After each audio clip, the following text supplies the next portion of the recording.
Sir Mudragada Padmanabham Pawan Kalyan గారికి ఒక letter రాశారు సార్. ఈ లెటర్ ఎందుకు రాశారు? మరి ఈ లెటర్లో ఏముంది సార్?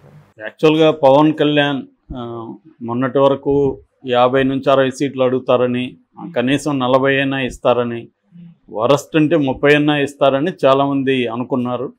చివరికి అది 24కి నిండిపోయింది. అప్పుడైనా ఆయన ఓపెన్గా 24 ఎందుకు తీసుకున్నాము ఏంటి అనేది ఫ్రాంక్గా చెప్పి కన్విన్స్ చేయకుండా మనం 24 కాదు 40 తీసుకున్నట్టు, ఎందుకంటే 3 లోక్సభ నియోజకవర్గాల్లో కూడా 20 పైన అసెంబ్లీ ఉంటాయి కదా, అవి కూడా మన అకౌంట్లోనే ఉంటాయి. ఈ పిచ్చి లెక్కలంతా చెప్పాడు. మరి అతను వినేవాళ్ళు ఐక్యూ లేదనుకుంటాడా, లేకపోతే ఆయనకి ఐక్యూ లేదా డౌట్ వస్తుంది. ఎవడు ప్రపంచంలో ఎవడు ఇలాంటి లెక్కలు చెప్పడు. ఓపెన్ రాజకీయాల్లో ఏంటంటే కొన్ని విషయాల్లో ఎగ్జాగరేట్ చేస్తారు, అందరూ చేస్తారు. కానీ అల్టిమేట్గా జనం ఇవాళ అంత స్మార్ట్ ఫోన్ల యుగం, ఇది పాతకాలం యుగం కాదు. ఏదో మీడియా మేనేజ్ చేస్తే అయిపోతుంది అనుకునే దానికి లేదు. ఇవాళ అనేక సోర్సుల నుంచి ఇన్ఫర్మేషన్ వస్తుంది. మరీ అంత గొర్రెలుగా ఎవరు లేరు ఇవాళ. కాబట్టి ఏంటంటే ఆయన ఒక ప్రాక్టికల్గా ఉండట్లేదు మనిషి. ఆయన లోపల ఉన్నాడు, ఆయనకు తెలుసు తన బలం ఎంతో అనేది తనకు తెలియదని ఏం లేదు, తనకు క్లారిటీ ఉంది. అందుకే లేకపోతే ఎలా ఒప్పుకున్నాడు 24కి? తన బలం ఇంతే అనేది అతనికి తెలుసు. అందుకని చంద్రబాబు కూడా, బాబు నీ బలం ఇంత, నీకు 24 నియోజకవర్గాల్లో కూడా క్యాండిడేట్ లేరు కదా, దాంట్లో కూడా మళ్ళీ నేనే పెట్టాలి. క్యాండిడేట్లు కాకుండా డబ్బు ఎక్కడిది, వాళ్ళకి డబ్బులు ఇవ్వాలి కదా, డబ్బులు లేవు అనేది నిన్న కూడా ఆయన ఉమ్మడి సభలో మనకేమన్నా 1000 కోట్లు ఉన్నాయా అని అరుస్తున్నాడు. 1000 కోట్లు ఉన్నాయా అట్టేటప్పుడు మరి జీరో బడ్జెట్ పాలిటిక్స్ చేస్తానని ఎందుకు చెప్పావు నువ్వు? మిగతా వాళ్ళు ఖర్చు పెడతారని నువ్వు ఎలా విమర్శిస్తావు? ఇక్కడే కన్సిస్టెన్సీ లేదు పవన్ కళ్యాణ్. అందుకని కాపు నాయకుల నుంచి కూడా తీవ్ర వ్యతిరేకత ఎందుకు వస్తుందంటే దీనివల్ల ఇప్పుడు చంద్రబాబు కూడా నష్టం వస్తుందేమో అన్న ధోరణి బలపడుతుంది. ఎందుకంటే చంద్రబాబు ఎందుకు పొత్తు పెట్టుకున్నాడు? పవన్ కళ్యాణ్ కొండే ఒక 10% ఓట్లు ట్రాన్స్ఫర్ అయితే మనకి ఆల్రెడీ ఒక 40% ఉంది కాబట్టి మనకి వస్తుంది అన్నది ఒకటి. రెండోది, జగన్కి వ్యతిరేక ఓటు చెల్లకుండా ఉంటుంది అనేది చంద్రబాబు.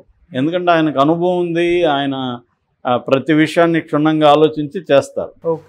అంతవరకు బాగానే ఉంది. కానీ పవన్ కళ్యాణ్ని కంట్రోల్ చేసేది చంద్రబాబు కూడా చేత కావట్లేదేమో అన్న డౌట్ వస్తుంది. ఆయన మాట్లాడే పద్ధతి, మామూలుగా సీట్లు ఇవ్వడం వరకు చంద్రబాబు అనుకున్నట్టుగానే ఇవ్వగలిగాడు. నిజానికి తెలుగుదేశంలో ఉండేవాళ్ళు కూడా ఆశ్చర్యపోయారు. చంద్రబాబు బాగా డీల్ చేశాడే పవన్ కళ్యాణ్ని, 24 ఒప్పించాడు పర్వాలేదు అనేది అందరూ అనుకుంటున్నారు. ఆ రకంగా చంద్రబాబు సక్సెస్ అయ్యాడు. అతన్ని 24కే పరిమితం చేయడంలో సక్సెస్ అయ్యాడు. ఆ 24లో కూడా కనీసం ఒక 10 మంది తెలుగుదేశం వాళ్ళే జాయిన్ అవుతారు నాకు తెలిసి. ఎందుకంటే ఆయన దగ్గర 24 గెలవాలి కదా, గెలిపించుకునే స్థాయి పవన్ కళ్యాణ్కి లేదు. సో అందుకని మళ్ళీ చంద్రబాబే చేయాలి. ఇవన్నీ పవన్ కళ్యాణ్కి తెలుసు. కానీ తన అభిమానులు కావచ్చు, కాపులను కావచ్చు మభ్య పెట్టడం, మాయ చేయడం అనేది ఎప్పటి నుంచో చేస్తూ వస్తున్నాడు. ఏ రకంగా ఎక్కువ సీట్లు తీసుకుంటాననే నమ్మకం కలిగించడం, నేను ముఖ్యమంత్రి అవుతానని చెప్పడం, ఇది ఎక్కువ చేస్తూ వచ్చాడు. నిజానికి ఈ 2 పొత్తుల్లో ఇతను ఒక మైనర్ పార్ట్నర్. ఇది బాడీ అయితే ఇది తోక ఎప్పుడు కూడా బాడీని ఊపలేదు, బాడీనే తోకను ఊపాలి. అది పవన్ కళ్యాణ్ పరిస్థితి. అందుకు తప్పేం లేదు. అలాగే తోకగా ఉండడం అంటే నేనేదో తక్కువ చేసి మాట్లాడట్లేదు, అది కూడా ఇంపార్టెంట్. పవన్ కళ్యాణ్ రోల్ కూడా ఆంధ్రప్రదేశ్ పాలిటిక్స్లో ఇంపార్టెంట్. ఎందుకంటే పవన్ కళ్యాణ్ లేకుండా తెలుగుదేశం గెలిచే పరిస్థితి లేదని చంద్రబాబు దగ్గర నుంచి అందరూ నమ్ముతున్నారు కదా. అందుకనే కదా అంత ఇంపార్టెన్స్ ఇస్తున్నారు పవన్ కళ్యాణ్కి. సో ఆ 10% ఓట్లు మనకి షిఫ్ట్ అయితే మనం ఈజీగా గెలవచ్చు అనేది చంద్రబాబుకు ఉండే ప్లాన్ ఇప్పుడున్న. ఎందుకంటే జగన్ పట్ల వ్యతిరేకత ఉంది, కానీ అది వేవ్ లాంటి వ్యతిరేకత కాదు, అది మైనర్ వ్యతిరేకతే. అర్బన్ యూత్లో, అర్బన్ సెంటర్స్లో కొంత వ్యతిరేకత ఉంది. అట్లాగే పథకాలు వీటికి సంబంధించి ఒక లీకేజెస్ ఏమి లేకుండా, అంటే ఎక్కడ కూడా అవినీతికి తావు లేకుండా డైరెక్ట్గా లబ్ధిదారులని చేరుతున్నాయి, కన్సిస్టెంట్గా చేస్తున్నాడు అవి. అట్లాగే స్కూల్స్ కావచ్చు, ఇంగ్లీష్ మీడియం కావచ్చు, అంటే పేద ప్రజలకి ఎంతో మేలు జరుగుతుందన్న అభిప్రాయం ఉంది. అది మీ తాత సొమ్ము ఇస్తున్నాడా అనేది కూడా మాట్లాడండి. ఎవడు కూడా ఏ తాత సొమ్ము ఎవడో ఇవ్వడు, అందరూ కూడా ప్రభుత్వం డబ్బులే ఇస్తారు. కానీ అది ఆయతను ఇస్తున్నాడు. మీరు ఇప్పుడు పథకాలు అనౌన్స్ చేస్తున్నారు, మీరు ఎక్కడి నుంచి తెచ్చిస్తారు? మీ తాత సొమ్ము తెచ్చారు కదా. సో ఇటువంటివి అంటే జగన్ని ఎక్కడ అటాక్ చేయాలి, దేని మీద ఫోకస్ చేయాలి అనేది వదిలేసి జగన్ బలాల మీద అటాక్ చేద్దామని స్టార్ట్ చేయడం వల్ల వచ్చే ప్రాబ్లమ్స్. జగన్ బలం ఏది? పథకాలు. జగన్ బలం ఏది? వాలంటరీ వ్యవస్థ. వీటి మీద ఫోకస్ చేస్తున్నారు. ఇది రాంగ్ స్ట్రాటజీ. జగన్ బలహీనతల మీద ఫోకస్ చేయాలి. జగన్ బలహీనతలు ఏవి? ఇసుక పాలసీ కుంభకోణం, మద్యం utter flop, job calendar utter flop, youth. ఇక్కడ రేవంత్ రెడ్డి ఎలా నిరుద్యోగ దీంతో చేయగలిగాడు? ఎప్పుడన్నా వీళ్ళు నిరుద్యోగుల తరపున ఒక పోరాటం చేశారా? యూత్ తరపున ఒక పోరాటం చేశారా వీళ్ళు? అవేవి చేయలేదు. 1,00,000 మంది యూత్తో సభలు పెట్టారా ఎప్పుడైనా? ఎక్కడైనా ధర్నాలు చేశారా? కనీసం షర్మిల ఇక్కడ చేసింది నిరుద్యోగ.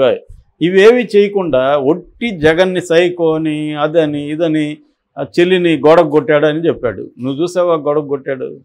ఎవడు ఇది చేశారు? సో గోడకు కొట్టాడని, బాబాయిని ఇతనే చంపించాడని ఇవి ఎంతకాలం చెప్తారు అవి? సో జగన్కి పట్ల అంతకుముందు కూడా 1,00,000 కోట్లు తిన్నారన్నారు. మరి 150 సీట్లు ఎలా వచ్చాయి? అంటే జనం ఏది నమ్ముతున్నారు, జనాలకి ఏది అవసరం, జనాలు ఏ విషయంలో జగన్తో అఫెక్ట్ అవుతున్నారు అనే విషయాలను తీసుకొని ఫోకస్ చేయాలి. ఇక్కడ కాంగ్రెస్ అది కరెక్ట్గా చేయగలిగింది స్ట్రాటజీ. అందుకనే వీళ్ళు విన్ అయ్యారు. ఎక్కడైనా కూడా ఏంటంటే రియలిస్టిక్గా ఉండాలా, జనాలకి నీ నెరేటివ్ అనేది జనాలు యాక్సెప్ట్ చేయాలి, ఓన్ చేసుకోవాలి. ఇక్కడ కొత్తదనం ఏం లేదు, ఇదే జరుగుతుంది. అందువల్ల ఇతను నమ్మించడం వల్ల ఏమైందంటే కాపు నాయకుల్లో నుంచే వ్యతిరేకత కనబడుతుంది మనకి. మొన్ననే ఆయన పెద్ద లేఖ రాశాడు, చెగొండ హరిరామజగ కనీసం 50 సీట్లు ముఖ్యమంత్రిలో షేరు అడగాలి నువ్వు అనేది రాశాడు. దాని మీద ఆయన సభ కూడా చేస్తానంటున్నాడు. అట్లాగే ముద్రగడ పద్మనాభం ఈరోజు లెటర్ రాశాడు పవన్ కళ్యాణ్కి నిన్న సభ అయిన తర్వాత. ఎందుకంటే సభలో అనుకున్నారు వీళ్ళు నేను ముఖ్యమంత్రి కూడా షేర్ చేస్తానని ప్రకటిస్తారేమో అని అనుకున్నారు అందరూ.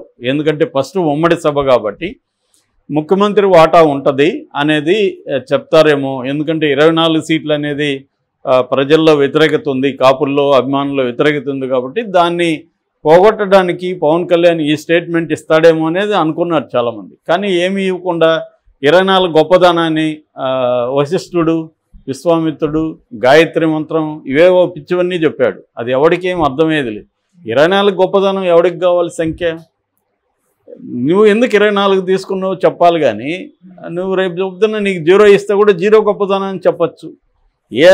ఏ అంకె గొప్పదనానైనా చెప్పచ్చు. అది కాదు కదా ఇక్కడ 24 గొప్పదా కాదు అనేది చర్చ. ఇక్కడ 24కి ఎందుకు నేను పరిమితం అయ్యాను అనేది నువ్వు కన్విన్సింగ్గా లాజికల్గా ఎక్స్ప్లెయిన్ చేయాలి. కానీ నన్ను ఎవడు ప్రశ్నించొద్దు, నన్ను విభేదిస్తే నా శత్రువులే, నన్ను మిత్రుడిగా ఉంటే చచ్చే వరకు ఉంటా, శత్రువు అయితే నువ్వు చచ్చే వరకు ఉంటా, ఇదేం డైలాగ్ వెర్షన్? ఇదంతా సినిమాల్లో పనికొస్తుంది కానీ రాజకీయాల్లో ఈ డైలాగ్ వెర్షన్ పనికిరాదు. తర్వాత పవన్ కళ్యాణ్ అంటే ఎవడు, పవన్ కళ్యాణ్ అంటే అది, పవన్ కళ్యాణ్ అంటే ఇది, పవన్ కళ్యాణ్ అంటే అది అని తన మీద అది కూడా సినిమాలో ఈ విలన్ కొట్టేటప్పుడు వీడు చెప్పుకుంటాడు సిద్ధార్థ రాయ్ ఎవడు సిద్ధు అంటే ఎవడరా అని. ఈ డైలాగ్ వెర్షన్ ఉంది కానీ అక్కడ రియలిస్టిక్గా లేదు. సో కాబట్టి ఇప్పుడు ముద్రగడ కూడా ఏం రాశాడంటే యాక్చువల్గా ముద్రగడని కలవలేదని ముద్రగడకి అసంతృప్తి ఉంది. ఎందుకంటే ఆల్రెడీ ముద్రగడని పార్టీలోకి ఆహ్వానించడం కోసం తన జనసేన నాయకుల్ని పంపించాడు. అక్కడికి పంపిస్తే బోలిశెట్టి శ్రీనివాసరావు వాళ్ళని పంపించాడు.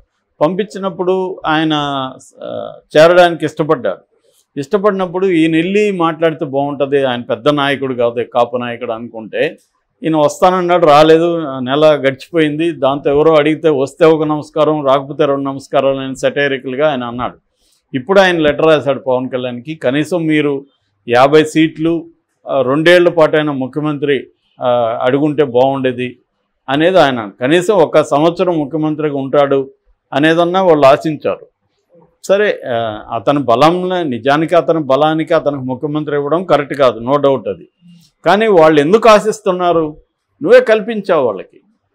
నేను ముఖ్యమంత్రి అవుతా అని చెప్పకపోయింటే ముందు నుంచి ఎందుకు ఆశిస్తారు వాళ్ళు? ఇప్పుడు సిపిఐ గెలుస్తూ ఉంది, సిపిఐలో నుంచి ముఖ్యమంత్రి అవుతారని ఎవరైనా అనుకుంటారా?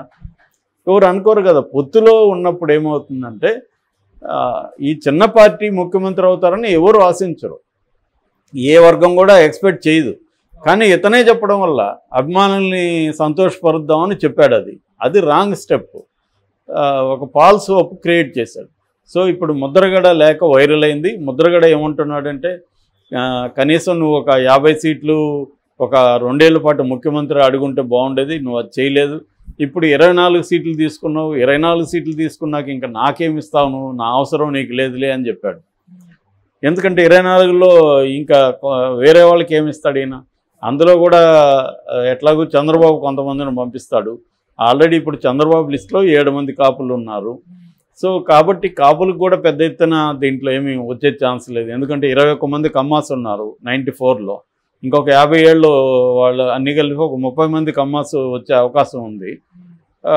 కాబట్టి ఇంకా కాపులకు కానీ బీసీలకు కానీ పెద్దపీట వేసే స్కోపు ఈ కూటమిలో కనిపించట్లేదు. కాబట్టి ఈ రకంగా ఉన్నప్పుడు ఈ ఓటు ట్రాన్స్ఫర్ని ఎలా చేస్తారనేది ఖచ్చితంగా ఛాలెంజ్. చంద్రబాబు ఏ వ్యూహాలు వేస్తాడు దీనికి సంబంధించి, పవన్ కళ్యాణ్ ఎలా డీల్ చేస్తాడు అనేది చూడాలి మనం.